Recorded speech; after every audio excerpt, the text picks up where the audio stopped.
മനുഷ്യന്റെ പുരോഗമനത്തിൽ പല ഘടകങ്ങളുണ്ട്. ആദ്യം നമുക്ക് എങ്ങനെയായിരുന്നു? ഭക്ഷണം, പാർപ്പിടം.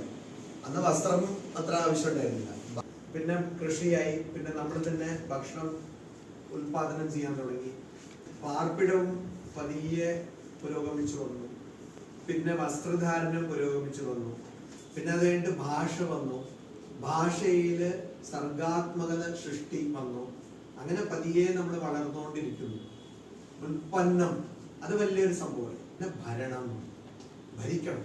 പിന്നെ കച്ചവടം.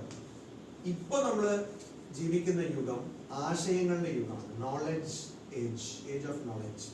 അതുകൊണ്ടാണ് ഈ ആർട്ടിഫിഷ്യൽ ഇന്റലിജൻസ് എന്നൊക്കെ എത്രയും പറയാൻ കാരണം ഈ ആശയമാണ്.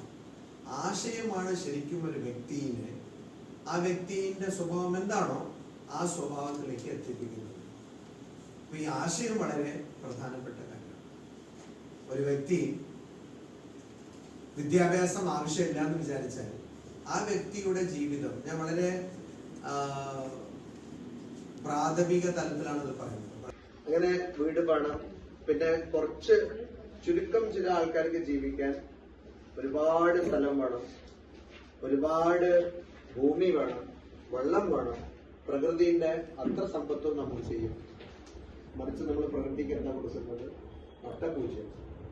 അത് കുറച്ചും കൂടി വിഷമാണ്. അങ്ങനത്തെ ഒരു ജീവിയാണ് മനുഷ്യൻ.